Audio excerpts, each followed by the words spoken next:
Hi అండి. ఈ కుక్కర్లు అయితే బ్లాస్ట్ అవ్వడానికి కారణాలు ఏంటో ఇప్పుడైతే చెప్పుకుందాము. ఇవైతే ఇప్పుడు మూడింటికైతే సేఫ్టీ వాల్స్ అయితే చేంజ్ చేసాము. అసలు సేఫ్టీ వాల్ అనేది ఎందుకు పోతుంది, ఈ సేఫ్టీ వాల్ కానీ పనిచేయకపోతే ఒక్కొక్కసారి బ్లాస్ట్ అయ్యే అవకాశాలు కూడా ఉంటాయి. అయితే ఇప్పుడు చెప్పుకుంటూ ఉన్నాము. ఫస్ట్ వచ్చేసి ఈ కంపెనీ నేమ్స్ వచ్చేసి ఒకటి వచ్చేసి పీజియన్, అలాగే రసోయా, ఇంకోటి వచ్చేసి బ్లూ ఫ్లై అండి.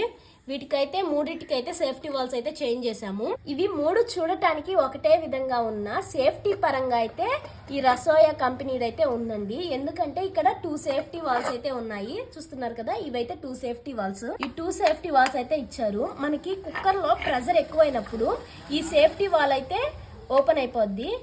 ఈ సేఫ్టీ వాల్ కూడా ఓపెన్ కానప్పుడు ఈ సేఫ్టీ వాల్ అయితే పనిచేస్తుందండి. ఈ ప్రెజర్ అనేది దీని ద్వారా అయితే బయటకు వెళ్ళిపోతుంది. ఈ ప్రెస్సింగ్ ద్వారా ప్రెజర్ అనేది బయటకు వెళ్ళిపోతుంది. బ్లాస్ట్ అయ్యే అవకాశాలు అయితే తక్కువగా ఉంటాయి. అసలు కుక్కర్లు అనేవి ఎందుకు పేలుతాయి అయితే ఇప్పుడు చెప్పుకుందాము. ఇక్కడ చూసుకున్నట్లయితే ఈ కుక్కర్ వచ్చేసి పైన అయితే ఉబ్బెత్తుంది. దీన్ని చూసినట్లయితే ఇక్కడ చూడండి నార్మల్గా ఉంది. ఇలా ఉబ్బెత్తునింది ఎందుకంటే ఇప్పుడు చూద్దాము. ఒక్కొక్కసారి ఈ హోల్స్ అనేవి బ్లాక్ అయినప్పుడు ప్రెజర్ ఎక్కువ అయ్యి ఇక్కడ ఉబ్బెత్తుగా వస్తుంది. ఇలా ఉన్నప్పుడు ఈ సేఫ్టీ వాల్ అనేది ఓపెన్ కాకపోతే బ్లాస్ట్ అయ్యే ఛాన్సెస్ అయితే ఎక్కువగా ఉంటాయి. అందువల్ల మనము ఈ హోల్స్ అనేవి నీట్ గా అయితే క్లీన్ చేసుకోవాలి. ఈ విధంగా మనము కొంతవరకు అయినా బ్లాస్ట్ అయ్యే ఛాన్సెస్ అయితే తగ్గించుకోవచ్చు.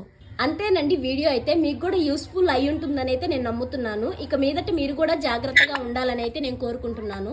నెక్స్ట్ వీడియోలో మళ్ళీ కలుసుకుందాం. Bye bye.